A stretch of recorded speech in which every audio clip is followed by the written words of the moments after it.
Welcome back, everyone, to the Vandermount Podcast. I'm your host, Isaac Cano, a business and performance coach here in Colorado Springs, Colorado, and it is my joy to have this conversation with you where we get to talk about the power of clarifying your offering. You know, clarifying your offering isn't just a practical exercise that every good business should do if they want to be a growing business. There's real power in communicating crystal clear exactly what it is that your business does. You know, whether it's a product or service and how it relates to the needs and the problems and the different questions that your clients are going to have. So we're going to continue this conversation in our series on clarifying your offering, whether that's a product or a service. And in our last podcast conversation, we talked about asking the powerful question of functionality, which is, how does your offering work really? And if you missed that conversation, you can go back and listen to the previous podcast. But in today's conversation, we're going to ask a second question to help us clarify even more what it is that we do, how it involves our clients, and how to make it more compelling for them to purchase what we have. Because ultimately, at the end of the day, we want to motivate your clients to invest in your product or service if it's something that's going to help them solve a problem or meet a need. So in our last podcast, we talked about something that Tony Robbins often says about asking powerful questions, and that if you ask poor questions, you're going to get poor results. But if you ask powerful questions, you'll get powerful results. So we're going to continue asking those powerful questions to help our business be successful. And today we're going to ask the second question that's going to help us clarify our offering even more and hopefully help us reach more customers and increase our sales. So here's the question. I call this the process question, and the question is this: what is the process for someone buying what you offer? Or what does the process look like for somebody onboarding on your product or service? Now, in all of the business growth and financial planning tools and books that I've read and courses that I've taken, this is by far the number one reason why people don't buy from a business. Because if they don't feel empowered to purchase when they're ready, then they're not going to purchase. They're not going to buy your product or service. So we need to make the buying process as clear as possible for them. Last week, we talked about how our offering, whether it's a product or service, makes sense in our minds, but it doesn't always click for the customers that we're trying to reach. And we talked about how if we want to be successful, if we want to see revenue grow and see people purchase our product or service, then we have to spell out exactly what it is and how it works for our customers, because if it's not clear, they won't buy. So for many businesses, they assume that the customer already knows that they need to visit their website and complete a form, or that they think they already know that they need to visit a specific product page or subscribe to a specific tier in their subscription services, or go to a checkout card and go through the process of purchasing their product. But no matter what your onboarding process looks like, you have got to spell it out for your customers. You've got to spell it out. Otherwise, they're not going to buy from you. And again, this is one of the biggest mistakes that businesses make. They don't spell out exactly what steps the customer needs to take to successfully purchase the product or service and how they can actually get started. In fact, I want you to imagine that the onboarding process really is like a journey, okay? And it's a journey that you're responsible for walking with your customers through, because the fact is, no one is going to travel anywhere if they don't know where they're going to, or if they don't know how they're going to get there. If there's no clear route or no clear highway that they can follow, if there's no navigational system or GPS to direct them, then they're not going to go on that journey. They're afraid they're going to get lost, right? You wouldn't go on a journey if you didn't know how you were going to get there. If you wouldn't try to get somewhere, a specific destination, if you didn't know what road to take and what the process would look like. So our job as business owners is to clarify that journey for them and to show them how they can begin the onboarding process to purchase what it is that we offer. Now, one way to answer this question is by starting with the very first step you absolutely need your customer to take. Okay, so think about it. Think about what the onboarding process looks like. Think about what the buying process looks like, and ask yourself the question, what is the most critical action that my customer must take before anything else? The first and foremost step that they need to take in order to get the ball rolling to purchase what I have for them. Think about that for a second, okay? And whatever answer comes to your mind, here's what we're going to do. Once you come up with the answer, we're going to go through this exercise where we're going to keep asking the question, and then what? Okay? So you're going to come up with the first step that your customer needs to take, and then you're going to keep asking, and then what? And then what? And then what? You're going to keep asking that, and then you're going to give yourselves the answers. And what that's going to do is it's going to clarify the onboarding process that your customer needs to take, and it's going to make it way more clear and break it down into small baby steps that's easy for them to take and make sense. So let's break this process down into some examples. So let's say you're a realtor, and for a customer to purchase a home from you, the very first step the client needs to take is that they need to sit down with you and have coffee. Okay? And during that meeting, you're going to talk through some of their needs. You're going to talk through some of their financial goals, what their income's at, what kind of home they're looking to buy, what part of town they want to live in. And you need to have just a good clarifying conversation on what their needs and goals are. And the best way to do that is to have coffee, to schedule a coffee with you, okay? So that's the first step that your customer needs to take in order to purchase a home with you as a realtor, is they need to go to your website and schedule a coffee for you to kind of work through those details. Okay, now we're going to go through this exercise and we're going to ask the question, and then what? Okay, so the first step is schedule coffee. The question is, and then what? So you're gonna answer, and then before we continue with the home buying process, they really need to get connected with my home loan officer and see what they can get approved for in terms of a home loan, because it doesn't make sense to start showing homes to them if they haven't been approved for a loan yet. So they really need to meet with my home loan officer to get approved first. That's going to be the next big step for them. And then that's the second step. And then what? You're going to ask that question, and then what? And the answer might be, well, then I need to start showing them homes. We'll meet at open houses or schedule private showings in the community. We're going to connect more and meet in different homes and see if they like it. And once you've established that step, then you're going to ask, and then what? Now, this can get kind of annoying over time if you're not used to doing this. It can feel annoying, but it is so important, guys. And honestly, it's one of the best exercises for really breaking down exactly what steps your customer needs to take in order to do business with you. So you are going to keep working through this exercise of asking, and then what? And then what? Until you've really broken down what the full onboarding process looks like, until you've drilled down so deep that you can't go any farther, right? You want to make it crystal clear for them. And I'll be honest with you guys, even for me in my coaching practice, this has been an interesting process to walk through. It's been an interesting process for me to break these steps down, because it gets me thinking creatively about exactly what my customers need in order to book a coaching session with me. And one of the things that I've had to come up with is, starting with the first step my customer absolutely needs to take. I start there. That's where I begin. And the first step to doing coaching with me in my business is they need to book a free strategy session with me.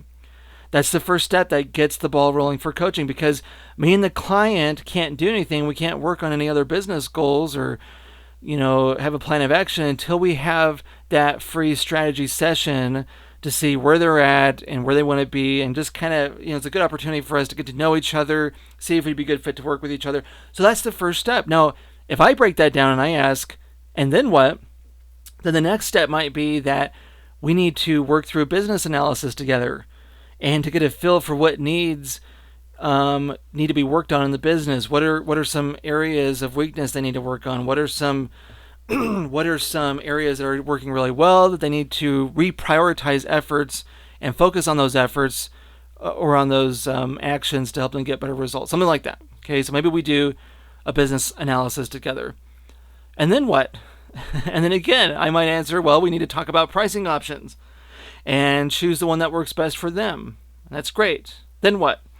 And then the next step might be that I need to decide, with them together, what days and times we want to meet moving forward, and how we'll know when we've reached the success we need for the coaching to come to an end in a healthy way. Like we know that they've been successful in their goals and they no longer need coaching.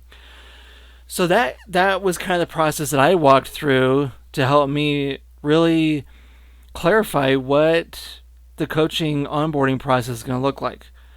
And I've had to go through that whole scenario, go through the exercises. It was a little bit annoying, but it's super helpful. It was very worthwhile. Very glad I went through that process. Now, every business can and must walk through clarifying the buying process for their customers. Whether someone sells something as small as coffee or you're selling skyscrapers, you got to share the exact steps that your client should take if they want to purchase your product or service. There are always there's ways that you can streamline the buying process and make it easier for people to purchase online by showcasing those steps on your website.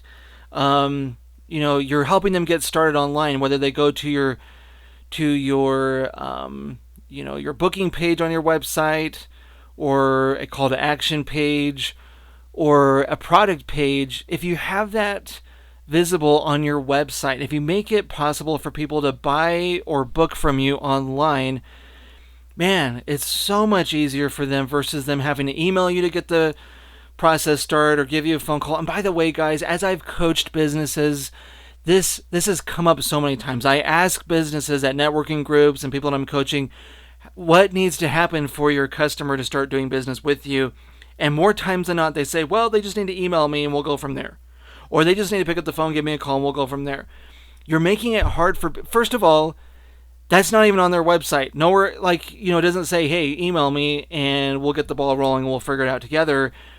But you're making it really hard for people to get something initiated with you. Why not have a contact form? Why not have a calendar link? Why not have a booking page where they can choose a day and time that works for them, where they can sit down and talk with you? Or if you're selling products, why don't you have a online store, an e-commerce site where they can just buy it from you directly on the website without having to meet you somewhere in person and pay for it directly? That's just making it more convenient and easier for your customer. I personally recommend, if you do consulting and you need to have like a kind of that first appointment, kind of like what I do for my coaching business, if that needs to happen first as your first step, I recommend that you don't use a regular contact form that's only going to ask people's names and emails and phone numbers and ask them to explain what they're looking for. I would actually start with a calendar booking page. And I would look into Calendly. Calendly is great for that. Calendly will sync with your Google Calendar or any of your other calendars that you might use. So you can go in and you can block off time ahead of time, and then you have that Calendly link on your website, and the customer can choose which days and times are available for them. Now, the reason I say that is because this is going to allow your potential customer to lock in a day.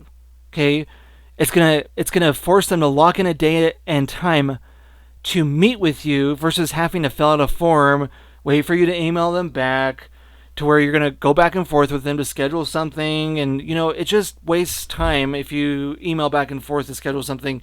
If you start with a Calendly form, you got them to lock in a date and time prior to you guys meeting. So having a calendar on your website, it just makes it easier for your customers to schedule that consultation with you. And here's the key, guys. The easier you make it for people to buy what you offer, the more you're going to see your consultations and your sales increase. Okay. Now here's the truth. All right. And we talked about this in our previous podcast, but customers will not purchase anything from anyone at any time, anywhere, for any reason if they feel confused. Customers want to feel empowered and educated. They want to feel like they're making the best choice. And if they try to go to the website and there's no clear way for them to schedule a consultation or to purchase your product, then they're going to get frustrated and they're going to move on to your competitor's site. So the goal here is to make the onboarding process as easy as possible for them. Regardless of whether you sell a product or a service, you got to find a way to communicate to your customer exactly what they need to do to get started with you. Okay, so clarifying this part of the buying process for your customer really is like creating a roadmap for them. It's giving them a GPS and saying, hey, if you want to arrive at your destination, here's the exact route that you need to follow. You don't want your offering to come off like a black box. A black box is where the customer has no idea what to expect. All they know is that something exists inside that box that's supposed to help them, but they have no clue how it's supposed to help them. And definitely, they don't have any idea what steps they should take to unlock the value inside that box. So your job is to take your offering out of the black box where people don't know what to do to purchase from you. And your job is to turn that into a clear roadmap where you walk alongside your customers and you guide them through the onboarding journey. Now, why is clarifying your offering so important? Why does it matter that we take the time to break down all these steps in our business and go through kind of the annoying process and exercise of making it clear to your customers? Because even though we know in our heads as business owners what the customer needs to do in order to purchase from us, even though it all makes sense to us, it doesn't make sense to our customers. Our customers don't know how to read your minds. No one does. So even though it all makes perfect sense in our brain, we need to make the extra effort to communicate that process clearly to our clients. And again, this is a mistake that a lot of businesses make. They don't take the time to walk their customers through the onboarding process, and because of that, they miss out on a lot of extra revenue and sales in their business. Now, when you start clarifying these important questions in your product or service, you're going to start connecting with your customers and helping them understand what it is that you do. You're going to build more credibility. You're going to build more trust with them, and people are going to see you as an authoritative brand in your profession. So that's the question that I call the process question, and it's simply, what is the process for someone buying what you offer, or how can they begin the onboarding process with you? So take some time this week to really clarify what steps go into the buying process. Start with the very first step your customer absolutely needs to take. Okay, the first most critical step that they can't do anything else until they take that one first step. And once you've defined what that first step is, then you're going to ask, and then what? Okay, and then you're going to keep going through that exercise and asking and answering, and then what, until you've broken down the onboarding process so clearly that no one could mistake what needs to be done to purchase your service or your product or book that consultation or appointment with you, okay? So take some time to go through that exercise this week, and I hope this podcast has been beneficial to you. If you have any questions about growing your business or clarifying your offering even more, let us know. We'd love to hear from you guys. There are 5 key questions that we're answering in this particular series when it comes to clarifying your product or service. And this podcast covered the second question. But if you want to learn the other 3 questions and how to answer them to make your offering more appealing, we have those other 3 questions that we're going to be working on answering in future podcasts. We've got the first question in our previous week's podcast. You can visit that and listen to that one, but keep an eye out for the other ones. And here's the great thing. Once you clarify your offering, you're going to have messaging that you can start using everywhere. In your marketing campaigns, in your sales conversations, on your website, throughout your social media platforms. So there's a lot of value in building the foundation of your marketing and branding by just starting with a clear offering. One that's going to define exactly what you do and communicate, really powerfully to your customers. So I appreciate you guys listening to this podcast. Thanks for listening, and we look forward to seeing you on the show the next time.